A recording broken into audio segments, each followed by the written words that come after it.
उन्होंने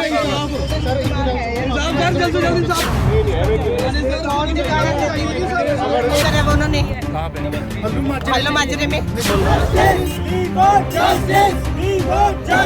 जब मैं काम पे से रात को घर आया तो मैं ऊपर देखा वो लटका हुआ था। मैंने और मेरे भाई ने से एक शीशा तोड़ के निकाला। तो वो एक ऊपर गई और उसने सुसाइड नोट चखा मेरे भाई का और क्या बोलते हैं कॉपी रजिस्टर और लेके नीचे भाग गई। और उसका सुसाइड नोट ले जाने का मतलब क्या बनता था? घर क्यों ले जाने वाली कौन होती है? क्या मतलब बनता है उसका? विकास साहनी। तो जिसकी डेथ हुई उसका क्या नाम था? विशाल साहनी, छोटा भाई था मेरा। छोटा भाई था। क्या बात हुई थी? सर वो जब मैं काम पे से रात को घर आया तो मैं ऊपर देखा वो लटका हुआ था। मैंने और मेरे भाई ने से एक शीशा तोड़ के निकाला। कितने बजे की बात है? ये 10 पौने 10 बजे के 10 के अराउंड बात है। हाँ जी, कब की है? ये 16 तारीख की बात है सर। ओके। उसके बाद हम उसे लेके जेपी हॉस्पिटल चले गए। इतने में पीछे से क्या बोलते बेबी और एक हमारे गली में लेडीज़ रहते हैं। बेबी हमारी गली में एक लड़की है, कॉर्नर पे रहती है। उसका घर 100 मीटर की दूरी पे हमारे घर से उसका घर। अच्छा।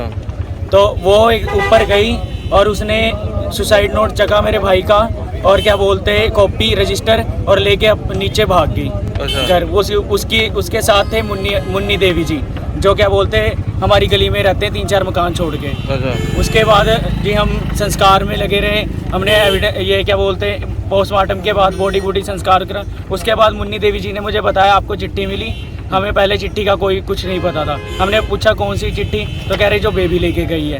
तो जब बेबी से पूछा गया, उससे कह रही कि पहले वो मना करती रही कि नहीं। फिर एंड में आके जब 2-3 दिन लगातार बोलने के बाद वो खुद घर पे आई और ना सारा कुछ उसने कबूल किया कि उसमें लिखा था कि बेबी मैं तुझसे प्यार करता हूँ। ये वो अपनी तरफ से कहानी, इस चीज़ की सारी वीडियो रिकॉर्डिंग हमने चुपके से कैमरे में कैद कर ली। तो ये सारी वीडियो रिकॉर्डिंग कैद कर ली। उसके बाद वो चली गई, उसे पता नहीं। फिर मैं कल आया, मैंने यहाँ पे अपनी कंप्लेंट लिखाई। मेरे भाई ने मरने से पहले लास्ट कॉल भी बेबी को करी है। मेरे भाई ने मरने से एक दिन पहले बेबी का नंबर ब्लॉक लिस्ट में गया और मेरा भाई मरने वाले दिन बेबी के पार्लर में उससे मिलने गया। बेबी है कौन है? कहाँ रहती है? बेबी हमारी गली में ही उसका कॉर्नर का मकान है, 512 हाउस नंबर है उसका।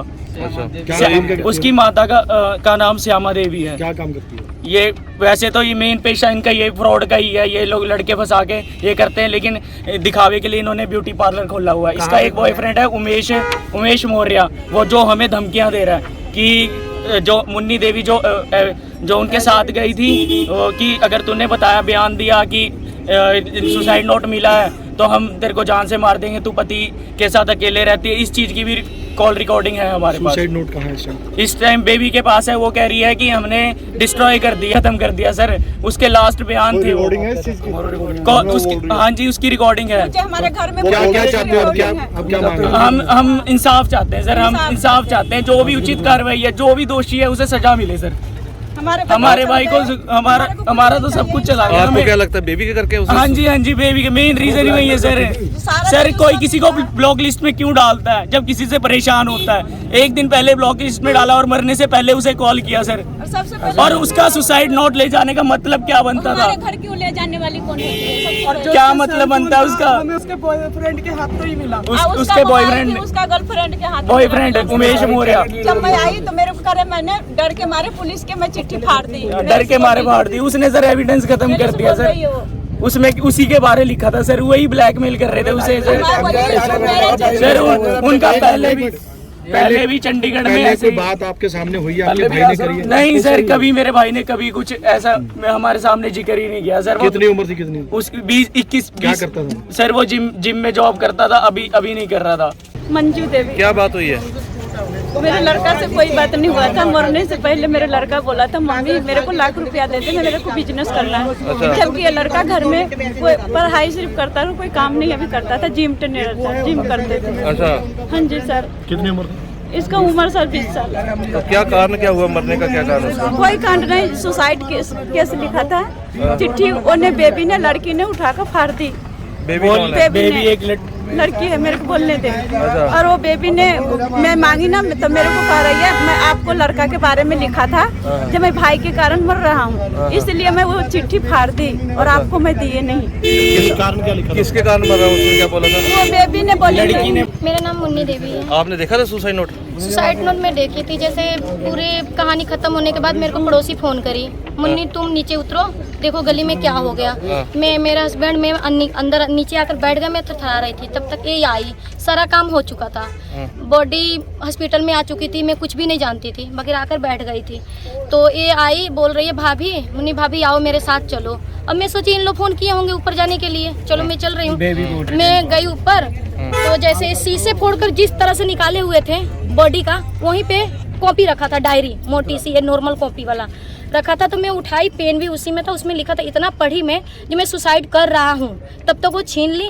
और उसके बाद से मुझे नहीं पता उसमें क्या है, क्यों फाड़ी है, क्या करी है, मगर मुझे इसलिए मुझे इस चैनल पे आना पड़ा है कि मैं उसके खास बंदे के पास फ़ोन करी, मैं बात करने के लिए, जो मेरा भी इसमें फंस चुकी हूँ। तो मैं वो उनसे बोली, जो बेबी से प्यार से पूछो क्यों सुसाइड फाड़ी है, क्या हुआ, यहीं अपने गली में दफन कर दिया जाए, इस बात को सच्चाई होगा तो हो जाएगा। तो उन्होंने बोल रहे हैं जी मुन्नी देवी जी बोल देना कुछ भी नहीं लिखा। अब बताइए, मैं जब छत, बोला आपको? वो उमेश जी ने बोले, इसलिए मैं आई हूँ। मेरे 2 बच्चे हैं, एक 9 साल का है, एक 7 साल की है। वो धमकी मेरे को, मैंने धमकी समझिए, इसलिए मैं यहाँ पाई हूँ, क्या पता मेरे आगे से कुछ हो जाए, सच बोल दूँ यहाँ ना आऊँ। तो बोला गया है जो तुम्हारे पति यहाँ नहीं रहता है, सिंगर है, गांव में रहता है, तुम अकेले 2 बच्चे के साथ रहती हो। मेरा बेटा 9 साल का है, बेटी 7 साल की है, अब मैं अकेले रहती हूँ, इसलिए मैं बात कर रही हूँ जो मेरे पे कोई धापा ना है। किसने दिया धमकी? किसने दिया? उमेश वो कौन है? मुझे नहीं पता वो कौन है, उनका गर्लफ्रेंड है कि क्या है, मगर खास साथ रहते हैं, खास रहते हैं। मैं उनके फोन की, जैसे बात हो जाए, हमें बात कर लिया जाए, गली में सेंटल हो जाए, तो मेरे को जब ये बात बोला जाएगा ना, जब तुम अकेले रहती हो, ये मुझे बुरा लगा। अकेले रहती है, इस मतलब क्या होता है?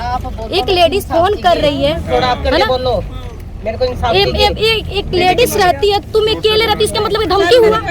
तो धमकी के मतलब मैं सोचती हूँ जब मुझे इसको ना फंसाई है, उसकी लड़की मेरे को, मैं तो सारा कहानी खत्म होने के बाद मैं आकर अपनी छत से नीचे बैठी हूँ, उतर के वाइफ के पति के साथ। जब ये जब लेकर आए हैं, तो मुझे पता ही नहीं है जी क्या हुआ है क्या नहीं हुआ। ਇਸ ਸੁਸਾਈਡ ਮਾਮਲੇ ਦੇ ਵਿੱਚ ਕੋਈ ਨਵਾਂ ਮੋੜ ਆਇਆ ਸੀ, ਲੋਕ ਕਹਿ ਰਹੇ ਕਿ ਉਹ ਸੁਸਾਈਡ ਨੋਟ ਉੱਥੋਂ ਮੌਕੇ ਤੇ ਚੁੱਕਿਆ ਗਿਆ ਸੀਗਾ। ਹਾਂਜੀ, ਇੱਕ ਪਿੱਛੇ 16 ਮਾਰਚ ਨੂੰ ਵਿਸ਼ਾਲ ਨਾਮ ਦੇ ਮੁੰਡੇ ਨੇ 20 ਸਾਲ ਦੇ ਯੁਵਕ ਨੇ ਸੁਸਾਈਡ ਕਰ ਲਈ ਸੀ ਆਪਣਾ ਫਾਹਾ ਲਾ ਕੇ, ਤੇ ਜਿਸ ਦੀ ਮੁੱਢਲੀ ਤਫਤੀਸ਼ ਦੇ ਵਿੱਚ ਜਦੋਂ ਪੜੋਸੀਆਂ ਤੋਂ ਪੁੱਛਗਿੱਛ ਕੀਤੀ ਗਈ, ਬਿਆਨ ਲਿੱਤੇ ਗਏ, ਤੇ ਵਜ੍ਹਾ ਸਾਹਮਣੇ ਇਹ ਆਈ ਕਿ ਉਹਦੇ ਪੇਟ 'ਚ ਕੋਈ ਰੋਡ ਦਾ ਆਪਰੇਸ਼ਨ ਹੋਇਆ ਸੀ, ਜਿਸ ਕਰਕੇ ਉਹ ਮੁੜ ਕੇ ਜਿਮ ਜਾਣ ਦੇ ਲਾਇਕ ਨਹੀਂ ਤੇ ਬਹੁਤ ਡਿਪਰੈਸ਼ਨ 'ਚ ਰਹਿੰਦਾ ਸੀ, ਜਿਸ ਦੇ ਉੱਪਰ ਅਸੀਂ 174 ਦੀ ਕਾਰਵਾਈ ਅਮਲ 'ਚ ਲਿਆਂਦੀ। ਫਿਰ ਅਚਾਨਕ ਹੀ ਅੱਜ ਪਤਾ ਚੱਲਿਆ ਕਿ ਉਹਦੇ ਰਿਸ਼ਤੇਦਾਰਾਂ ਤੋਂ ਕਿ ਕੋਈ ਉਹਨੇ ਸੁਸਾਈਡ ਨੋਟ ਵੀ ਲਿਖ ਕੇ ਗਿਆ ਸੀਗਾ, ਜੋ ਕਿ ਮੌਕੇ 'ਤੇ ਸਾਨੂੰ ਨਹੀਂ ਮਿਲਿਆ। ਮੈਂ ਖੁਦ ਵੈਰੀਫਾਈ ਕੀਤਾ ਸੀ ਕਿ ਇੱਕ ਲੜਕੀ ਜਿਹੜੀ ਹੈਗੀ ਇਹਦੇ ਪੜੋਸ 'ਚ ਰਹਿੰਦੀ ਹੈ, ਤੇ ਬੇਬੀ ਕਰਕੇ ਉਹਨਾਂ ਦਾ ਕੋਈ ਨਾਮ ਹੈ ਸ਼ਾਇਦ, ਜਿਹੜਾ ਹਜੇ ਪੂਰੀ ਤਰ੍ਹਾਂ ਆਪਾਂ ਔਨ ਫਾਈਲ ਲੈ ਕੇ ਨਹੀਂ ਆਏ ਹੈਗੇ, ਤੇ ਉਹ ਕਿਤੇ ਇਹਨਾਂ ਦਾ ਸੁਸਾਈਡ ਨੋਟ ਲੈ ਕੇ ਮੌਕੇ ਤੋਂ ਚਲ ਗਈ ਹੈ ਜਾਂ ਉਹਨੇ ਖੁਰਦ-ਬੁਰਦ ਕਰ ਦਿੱਤਾ। ਤੇ ਜਿਸ ਦਾ ਇਹਨਾਂ ਨੂੰ ਪਤਾ ਲੱਗਿਆ ਤੇ ਰੋਸ਼ ਵਿੱਚ ਥਾਣੇ 'ਚ ਇਕੱਠੇ ਹੋਏ, ਇਹਨਾਂ ਨੇ ਮੇਰੇ ਨਾਲ ਗੱਲਬਾਤ ਵੀ ਕੀਤੀ। ਫਿਰ ਮੈਂ ਇਹਨਾਂ ਨੂੰ ਸਮਝਾਇਆ ਕਿ ਗੱਲਬਾਤ ਆਪਣੀ ਪੂਰੀ ਸੈਟੀਸਫਾਈ ਕਰਕੇ ਭੇਜੀ ਹੈ ਕਿ ਉਹ ਲੜਕੀ ਨੂੰ ਅਸੀਂ ਬੁਲਾ ਲਿਆ, ਉਹਦੇ ਉੱਪਰ ਅਸੀਂ ਪੂਰਾ ਵੈਰੀਫਿਕੇਸ਼ਨ ਕਰਕੇ ਬਕਾਇਦਾ ਵੀਡੀਓ ਦੀ ਕੀ ਸੱਚਾਈ ਹੈਗੀ ਹੈ, ਜੋ ਇਹ ਕਹਿੰਦੇ ਸਾਡੇ ਕੋਲ ਵੀਡੀਓ ਹੈਗਾ, ਉਹ ਸਾਰੀ ਸੱਚਾਈ ਵੈਰੀਫਾਈ ਕਰਕੇ ਅਸੀਂ ਅਕੋਰਡਿੰਗਲੀ ਜਿਹੜੀ ਕਾਨੂੰਨੀ ਕਾਰਵਾਈ ਹੈਗੀ ਉਹ ਕਰਾਂਗੇ। ਕੋਈ ਮਾਮਲਾ ਦਰਜ ਕਰ ਰਹੇ ਜੀ ਇਹਦੇ ਖਿਲਾਫ? ਕੋਈ ਮਾਮਲਾ ਜੀ ਦੇਖੋ, ਜੇ ਤਾਂ ਇਹ ਸੱਚਾਈ ਪਾਈ ਗਈ ਤਾਂ ਮਾਮਲਾ 100% ਦਰਜ ਹੋਊਗਾ, ਕਿਉਂਕਿ ਅਸੀਂ ਕਾਨੂੰਨ ਵਾਸਤੇ ਬੈਠੇ ਹਾਂ ਇੱਥੇ, ਕਾਨੂੰਨ ਦੀ ਰੱਖਿਆ ਕਰਨਾ ਸਾਡਾ ਪਹਿਲਾ ਫਰਜ਼ ਹੈ। ਅੱਛਾ, ਉਹ ਇਸ ਲੜਕੀ ਨੇ ਜਿਹੜਾ ਸੁਸਾਈਡ ਨੋਟ ਜਿਹੜਾ ਖੁਰਦ-ਬੁਰਦ ਕੀਤਾ, ਉਹਦੇ ਕੋਈ ਪ੍ਰੂਫ ਮਿਲੇ ਹਜੇ ਤੱਕ? ਹੁਣ ਤੱਕ ਕੋਈ ਇਸ ਸੰਬੰਧੀ ਮੌਕੇ ਦੀ ਇੱਕ ਗਵਾਹ ਸਾਡੇ ਕੋਲ ਸਾਹਮਣੇ ਆਈ ਹੈ, ਪਰ ਸਾਰਾ ਮਾਮਲਾ ਹੈ ਜ਼ੇਰੇ ਤਫਤੀਸ਼ ਹੈ, ਤੇ ਜਦੋਂ ਇਹ ਪੂਰੀ ਤਰ੍ਹਾਂ ਪੁਖਤਾ ਉਹਦੇ ਬਿਆਨਾਤ ਹੋ ਜਾਣਗੇ ਤਾਂ ਅਗਲੀ ਕਾਰਵਾਈ ਤੁਹਾਨੂੰ ਦੱਸੀ ਜਾਵੇਗੀ।